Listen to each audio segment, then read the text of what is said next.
Көре албастыктын 3 түрү болот дейт. Биринчиси адамдын өзүн жаман көрөт, ошонун айынан көре албастык кылат.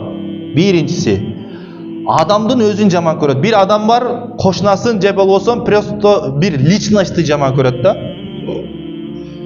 Ошо адамды жаман көргөндүктөн ошого көре албастык кыла берет да. Бир нерсе алса дагы наразы боло берет да. Ушуну болбоду да. Ушуну неге алып алды?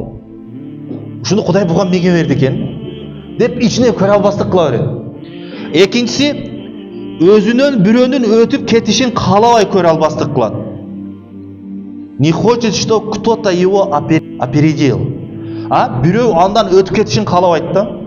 Бирөө кичине өтүп кете турган болсо эле ичиден наразы болот да. Же досу өтүп кете турган болсо, бир машинаны бир аз анда кымбатыраак машина айдай турган болсо, сразу эле көре албастык кылат. Ичиненчи. Анан үчүнчү көре албас, сараң көре албас, ичи тар, кимге болбосун жакшылык каалабайт. Любой адамга жакшылык каалабайт. Любой адамга. Ал өзү природа уже бүткөн да, ал адамдын природасы характер совсем гнилой. Ал никому не желает добро. Ошондой адамдар бар. Булар өзүнү өзү жеп бүтөт. Ичинен жеп бүтөт да.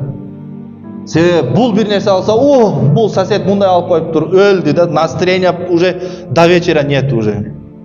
Эртеси турат дагы бирөө бул бир нерсе алган болсо, аны көрөт дагы настроение дагы жок. Дагы түшүп кетет да. Кой, бул адатын ташта. Ушундай адамдар бар. Жашоодо бар мындай. Мунун урматтуу жамаат, мында бардыгыбызда бар.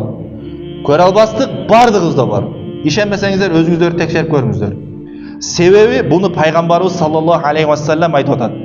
Үч түрдүү нерседен деди, мусулман качып кутула албайт. Биринчиси аззонну, ойдон кутула албайсың, ой келе берет. Сен тирүүсүңбү, ой келе берет. Экинчиси вал хасад. Көрө албастык мусулманга да келет, момунга да келет. Но надо им управлять. Аны башкарыш керек. Көрө албастыкты, хасадты эмне кылыш керек экен? Башкарыш керек, башкарганды үйрөнүш керек. Бирөөгө көрө албастык пайда болдубу? Астагфирулла, кой. Аллах Таала бере берсин, Алла буга да берсин, мага да берсин деп дуа кылыш керек. Ват тойро, анан гадавание. Сөзсүз адам дейт гадавание кылат экен да. Эртең менен чыгып баратса, погода жакшы болгон окшойт. Бүгүн жумуш жакшы болот окшойт. Дейт да. Ак мышык алдынан өтүп кетсе, бүгүн жакшы жумуш болот окшойт деп. По-любому природа человека. Ошондой да, гадавание кылат да адам. Любой нерсени. Пайгамбарыбыз эмне деди? Адам ушул 3 нерседен кутула албайт. Ошол 3 нерсени мусулманда дагы болот. Мусулман эмне кылганды үйрөнүш керек экен? Башкарганды үйрөнүш керек.